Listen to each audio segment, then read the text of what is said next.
అక్కడ వాళ్ళు గెలుస్తారు, ఇక్కడ వీళ్ళు గెలుస్తారు, ఈసారి ఆ పార్టీ అధికారంలోకి వస్తుంది లాంటి వాటి మీద ఎలక్షన్ బెట్టింగ్ ఉంటుంది. కానీ ఈసారి కొత్త ట్రెండ్ నడుస్తోంది.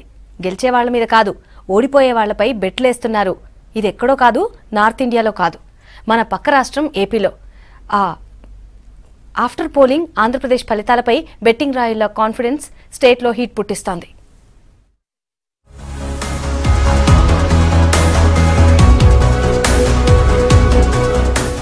ఐపీఎల్ మొదలైందంటే ఆటోమేటిక్ గా బెట్టింగ్లు షురూ అయిపోతాయి. ఇది కామన్. అదే 5 ఏళ్లకోసారి వచ్చే ఎన్నికలప్పుడు జరిగే బెట్టింగ్లే లోకల్లో కాకరేపుతున్నాయి. ఎవరు గెలుస్తారో పందాలు కాయటం రొటీన్, కానీ ఎవరు ఓడిపోతారో బెట్ వేయటం వెరైటీ. ఇప్పుడు ఆంధ్రప్రదేశ్ లో నడుస్తున్న పొలిటికల్ బెట్టింగ్ ట్రెండ్ ఇది. ఏపీలో ఎన్నికల పోలింగ్ అయిపోయింది, అంతే పంటర్లు గ్రౌండ్ లోకి దిగిపోయారు. మొదట్లో ఎవరు పవర్ లోకి వస్తారని పందేలు కాసిన వాళ్ళు ఇప్పుడు సీన్ మార్చేశారు. ఈసారి ఎవరు ఓడిపోతారనే దానిపై బెట్టింగ్ వేస్తున్నారు.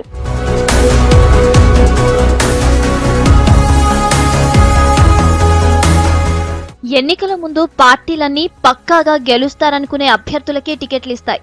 మరి అంతా గెలిచే వాళ్లే అయితే ఓడిపోయేదెవరు? ఇదే ఇక్కడ లాజిక్ పాయింట్.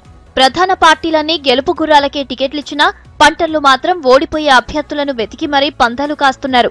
అసలే ఏపీ ఎన్నికలు హోరాహోరీగా జరిగాయి. రిజల్ట్ పై టీడీపీ, వైసీపీ ఫుల్ కాన్ఫిడెంట్ గా ఉన్నాయి. కానీ ఒరిజినల్ ఫలితం ఎలా ఉండబోతుందన్న దానిపై అంతటా ఉత్కంఠ నెలకొంది. దీనికి తోడు స్టేట్ లో ఉన్న హాట్ సీట్లలో పందెలు కాస్తున్న తీరు ఇప్పుడు ప్రధాన పార్టీల నేతల్లో టెన్షన్ పుట్టిస్తోంది.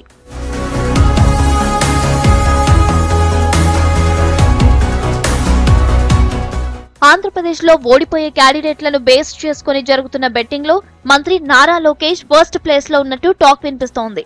అలాగని ఆయన ఓడిపోతారని కాదు, చివరి వరకు ఫలితం ఎలా ఉంటుందో ఎవరూ ఊహించలేరు. కానీ పంటర్లు బెట్టింగ్ కాస్తున్న తీరే ఆందోళనకు గురి చేస్తోంది. ఇలా మంగళగిరిలో లోకేష్, ఆళ్లగడ్డలో భూమా అఖిలప్రియ, మైలవరంలో దేవినేని ఉమా, నెల్లూరులో మంత్రి నారాయణ, సర్వేపల్లిలో మంత్రి సోమిరెడ్డి చంద్రమోహన్ రెడ్డి, గుడివాడలో దేవినేని అవినాష్, రాప్తాడులో పరిటాల శ్రీరామ్, ఇలా టాప్ లీడర్లంతా బెట్టింగ్ రాయుల లిస్ట్ లో టాప్ ప్లేస్ లో ఉన్నారు. ఏపీలో ట్రెండ్ అవుతున్న ఈ రివర్స్ బెట్టింగ్ తో నేతల్లో టెన్షన్ పెరుగుతోంది.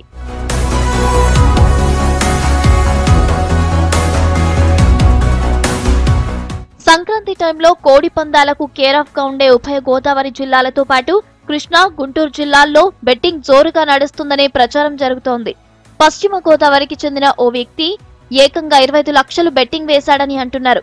అలాంటి వాళ్ళు చాలా మందే ఉన్నారని, ఫలితాల తర్వాత కోట్లలో చేతులు మారే అవకాశం ఉందని చెప్తున్నారు.